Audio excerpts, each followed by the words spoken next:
kecerdasan artifisial ya. Sebelum memulai kegiatan, alangkah baiknya kita berdoa kepada ketua kelas. Kevin, silakan memimpin doa. Siaplah.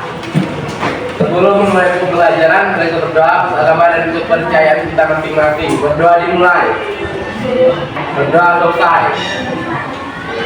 Semoga dengan kita berdoa hati kita tenang dan pikiran kita jernih untuk menerima pelajaran ini. Oke? Sebelum kita mulai ibu punya game, ibu kan menjauh, mendekat, sampai tangkap. Oke? Ini semua. Ini. Tangannya. Mendekat.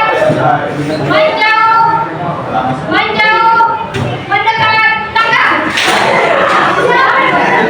Mendekat, menjauh, mendekat, tangkap. Mendekat, menjauh, mendekat, menjauh, tangkap. Oke, hari ini kita akan membahas tentang rekayasa prompt untuk kreasi konten. Tujuannya, nah sebelum kita belajar pasti kita harus tahu untuk apa sih ini kan gitu. Tujuannya ada 4. Yang pertama, memahami peran dari kecerdasan artifisial generatif dalam kehidupan sehari-hari. Yang kedua, menjelaskan konsep dan fungsi prompt dalam menghasilkan konten.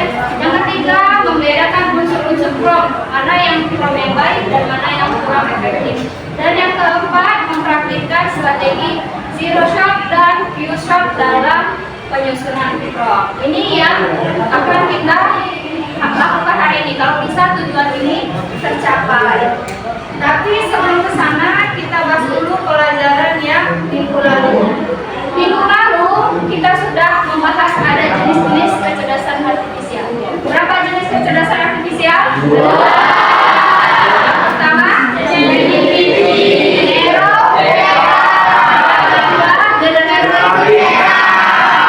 Oke, ibu tes dulu ingatannya. Yang ingat apa itu Nero AI? Siapa yang ingat? Ya, silakan Citra. Nero AI adalah kecerdasan artifisial yang hanya bisa menjalankan satu perintah. Contohnya? Google Translate. Oh iya, betul. Tepuk tangan dulu untuk Citra. Yang kedua ada generatif AI. Siapa yang bisa? Iya, silakan. Generatif AI adalah kecerdasan artifisial yang bisa mengerjakan banyak perintah. Contohnya ChatGPT. Ya, tepuk tangan dulu Rizka. Semua sudah bisa menggunakan ChatGPT? Nah, sekarang kita ke prompt-nya. Pelajaran minggu lalu kita sudah singgung sedikit tentang prompt. Ada yang bisa kasih petunjuk apa itu prompt? Ya, silakan. Ari. Prompt adalah kalimat tugas untuk KA. Kalimat tugas untuk KA ya. Kurang tuh. Ada lagi? Iya, Clara. Prompt adalah perintah yang kita berikan kepada KA. Perintah yang diberikan kepada KA. Kurang tuh. Tadi semua ingat pelajaran minggu lalu ya. Nah, kita lanjut ke pelajaran yang ini. Tentang KA generatif. Yang tadi udah kita bahas, yang kemarin udah kita bahas sebenarnya, tapi ini lebih kita dalam. Jadi KA generatif adalah jenis teknologi pintar yang bisa menciptakan sesuatu yang baru berdasarkan data yang sudah dipelajarinya. KA generatif bisa menjawab pertanyaan, menulis cerita, membuat gambar, bahkan menyusun musik pun dia mampu ya. Jadi KA generatif ini bukan hanya ChatGPT, banyak, ada Suno, ada Gamma, ada banyak. Tapi mungkin kita fokusnya saat ini ChatGPT dulu ya. Peran dan fungsi prompt. Betul yang dibilang Alif tadi, yang dibilang Clara tadi, kalau prompt itu adalah instruksi, ya, instruksi atau perintah. Bisa juga berupa pertanyaan atau kalimat sederhana. Nah, contohnya dalam kehidupan sehari-hari bagaimana? Misalnya kalian lapar, kalian ke kantin, kalian bilang sama ibu kantin, aku mau makan. Kira-kira ibu kantinnya kalau belum kenal sama kalian,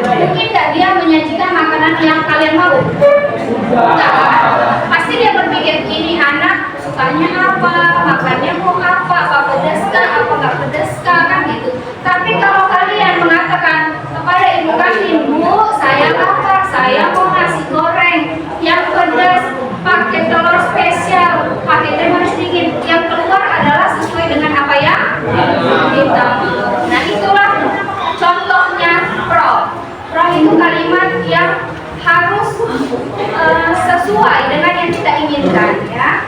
Unsur-unsur prompt yang efektif. Jadi prompt itu ada yang efektif, ada yang tidak efektif. Penjelasan instruksi. Ini contohnya di sini. Tolong buat cerita. Maka ChatGPT akan memberikan gambaran yang sangat luas. Kenapa? Karena kita tidak jelas instruksinya. Tapi bagaimana prompt yang jelas? Tolong buat cerita pendek tentang persahabatan mahasiswa SMA. Dibuat tadi kelas 10 dengan akhir yang bahagia. Berarti dia lebih mengerti karena lebih struktur, lebih jelas. Salah satunya atau ketiganya harus terpenuhi agar jawaban yang diberikan ChatGPT menjadi efektif. Strategi penyusunan prompt. Ada zero shot, ada few shot. Zero shot itu berarti langsung memberi perintah tanpa kalian memberi contoh. Misal, jelaskan fotosintesis tumbuhan, misal, atau ChatGPT tolong tuliskan sejarah Indonesia. Nah, seperti itu. Kalau view shot prompting adalah memberikan contoh terlebih dahulu sebelum meminta jawaban. Misal, slogan di kamar mandi, kebersihan adalah sebagian dari slogan di tong sampah, buanglah mantan pada tempatnya. Slogan sekolah, titik-titik, maka ChatGPT akan menjawabnya. Jadi kita kasih contoh dulu, slogan di kamar mandi, slogan di tempat sampah, kita kasih contoh dulu. Baru nanti dia akan menjawab sesuai dengan yang kita mau. Ada pertanyaan? Ya, silakan kirim. Mana lebih efektif, zero shot prompting atau few shot prompting? Oke, mana yang lebih efektif? Apakah zero shot prompting atau few shot prompting? Sama-sama efektif, sama-sama punya kelebihan dan kekurangannya masing-masing. Pertanyaan yang bagus ya. Kalau zero shot prompting, kalian gunakan saat pertanyaannya itu sederhana atau umum. Ketika kalian lebih membutuhkan cepat, kalian butuh jawaban pokoknya cepat dan format akurat, lebih akurat gitu. Tapi kalau short prompting, ketika kalian butuh format tertentu, misalnya tabel atau soal latihan atau yang lebih spesifik, kalian kasih contoh dulu supaya jadi itu lebih spesifik. Atau saat ingin konsistensi jawabannya itu ada, nah itu begitu ya. Kevin udah paham? Sudah berkelompok ya kan? Sekarang kita ke tugas kelompok. Ini bagikan LKPD. Soalnya adalah ini. Oke, itu tugasnya ya. Nanti ada kelasnya ada 5. Yang pertama diskusi di kelompok, yang kedua susun minimal 3 contoh prompt. Yang pertama promptnya yang zero tadi, langsung aja. Yang ketiga shot, berarti yang pakai contoh. Dan kemudian uji, kira-kira menurut kalian diskusikan lebih cantik, lebih cocok jawaban yang zero shot atau few shot, ya. Kemudian nanti presentasi, semua kelompok, tapi nanti kita undi di sini ya, oke? Paham? Ya. Nanti kita undi. Nah, silakan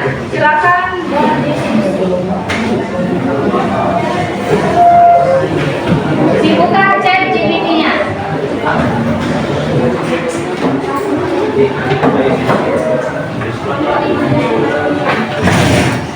Ya, silakan diskusi nah. Dibuka ChatGPT-nya.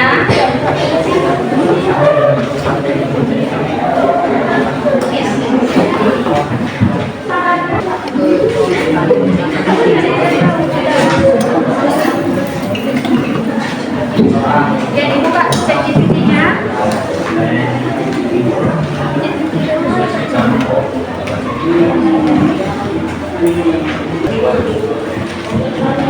Buat dia yang pertama zero shot dulu, baru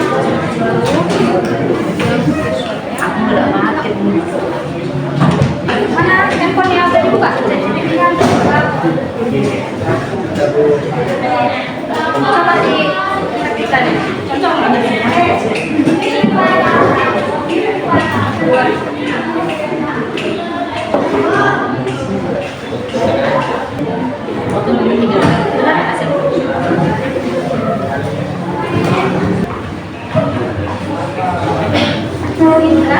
Coba di mana handphonenya?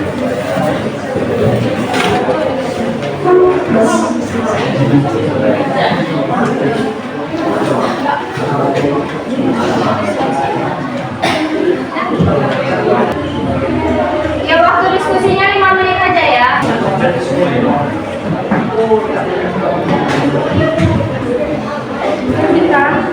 Udah siap? Oke, perhatikan.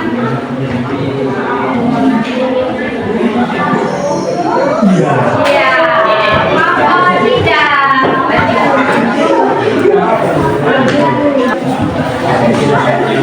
Ya, silakan. Selamat pagi semuanya. Perkenalkan, kami dari kelompok 3 ingin mempresentasikan hasil kerja kami. Zero Shoot From. Pertanyaan: buatkan slogan singkat dan inspiratif tentang anti-bullying untuk siswa SMA. Oke, jadi kalian nanya untuk pertanyaannya, from-nya. Oke, hasil dari kalannya. KA, Stop Bullying, Art Respecting. Yang kedua, bullying merusak persahabatan menguatkan. Ketiga, hormati temanmu, hargai dirimu. You should one from atau ide poster, input pertanyaan, input tema rajin olahraga, output berkeringat hasil hari ini tersenyum besok, input tema makan sehat, output isi piringmu dengan warna bukan junk food. Sekarang tema stop bullying. Hasil KA, bullying out kindness in. Jangan ejek, mari aja. Ketiga, pola hebat tanpa bullying.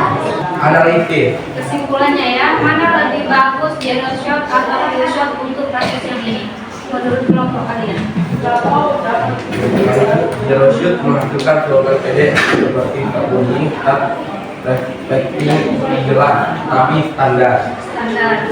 You shot one lebih segar, misalnya jangan ejek mari aja, lebih cocok dengan gaya bahasa remaja.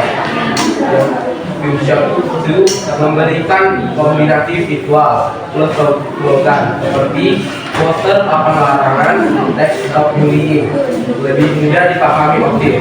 Kesimpulan, Fusion 2 lebih kuat karena memberikan format poster lengkap atau visual plus text. Oke, udah dulu untuk kelompok. Tadi mereka udah buat 3 from yang kesimpulannya full shot menurut mereka yang lebih baik untuk kasus yang ini. Oke, terima kasih. Selamat kembali berbicara. Sekian dari kelompok kami. Atas perhatian teman-teman sekalian, kami ucapkan terima kasih. Doakan orang lain, doakan diri sendiri lah.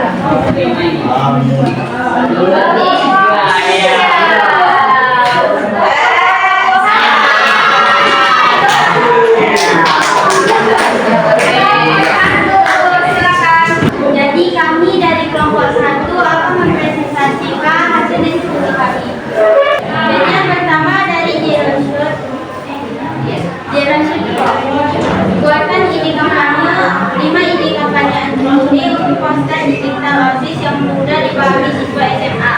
Dia hasil dari itu adalah bullying bukan keren tapi pengecut, saling menghargai itu gaya kita, stop bullying, stop caring, teman sejati tidak membuli, rangkul, jangan ejek. Dan dari Fusion 1 from ide poster, yaitu input tema cinta lingkungan, output poster dengan pohon hijau dan slogan bumi bukan tempat sampah.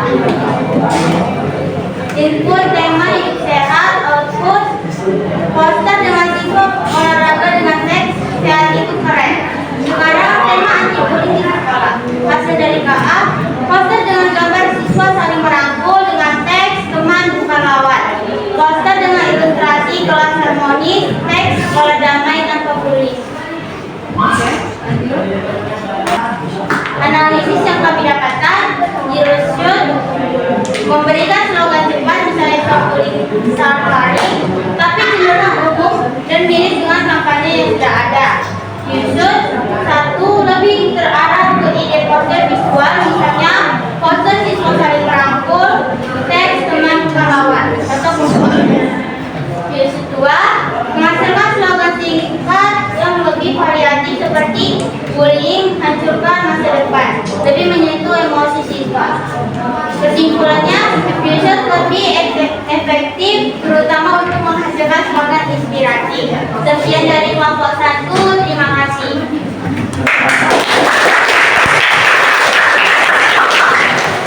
Ya, jadi kelompok 1 juga berpendapat sama ya, lebih baik diusut katanya. Oke, selanjutnya kelompok berapa nih kira-kira?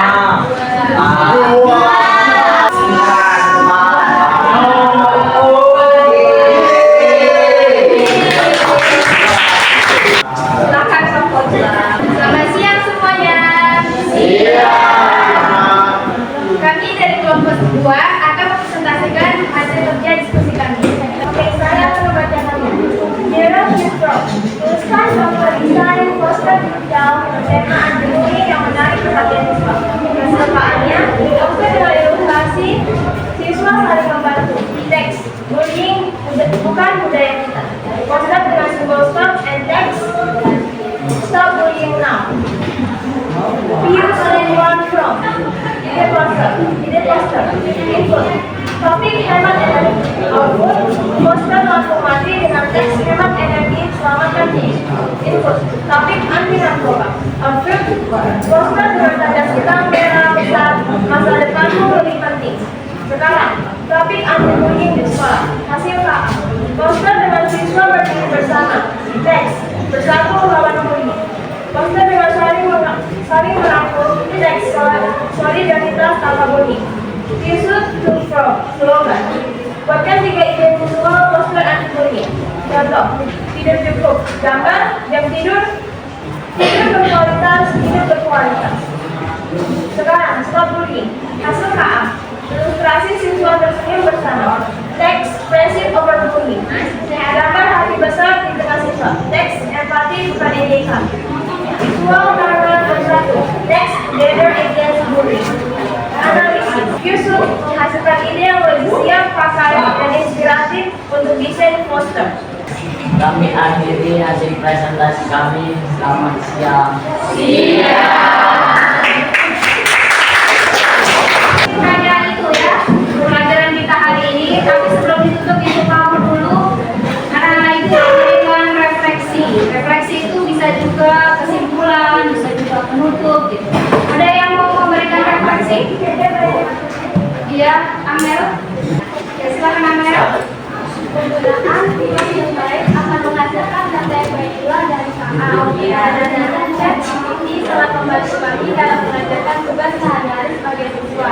Namun kami juga tetap akan mengkombinasikan hasil ChatGPT dengan pemikiran kami sendiri agar kami menjadi pengguna KA yang berani. Ya, betul, terima kasih Amel ya. Jadi walaupun KA itu sudah hebat dengan pemikirannya, tetap harus dikombinasi dengan pemikiran kita. Karena etika itu perlu ya, jangan dikit-dikit KA, dikit-dikit KA. Ingat yang buat KA itu adalah manusia, untuk membantu manusia, bukan melemahkan fungsinya. Menurut Amel. Satu lagi yang bisa memberikan refleksi, ya, itu ya. KA generatif adalah teknologi pintar yang bisa menciptakan teks, gambar, dan ide baru. Sedangkan prompt adalah instruksi yang kita berikan supaya KA generatif tahu apa yang harus dibuat. Alhamdulillah hari ini kegiatan kita sudah terlaksana dengan baik, materi sudah tersampaikan, presentasi kalian juga sudah baik, sehingga sudah ada refleksi atau kesimpulan pada hari ini. Mungkin hanya ini yang bisa Ibu ajarkan untuk KKA minggu ini. Kita ketemu lagi di pelajaran KKA selanjutnya. Assalamualaikum warahmatullahi wabarakatuh.